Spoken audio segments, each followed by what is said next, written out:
walimlaki Bwana siku sita kabla ya Pasaka.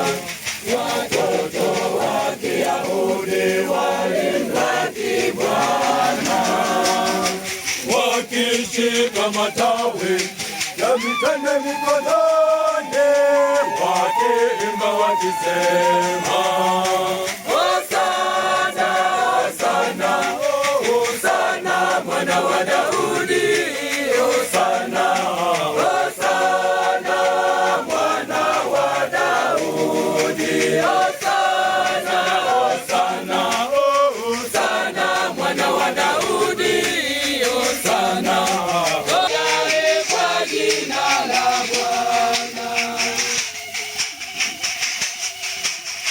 Siku sita kabla ya Pasaka, watoto wa Kiyahudi walimlaki Bwana. Siku sita kabla ya Pasaka, watoto wa Kiyahudi walimlaki Bwana wakishika matawi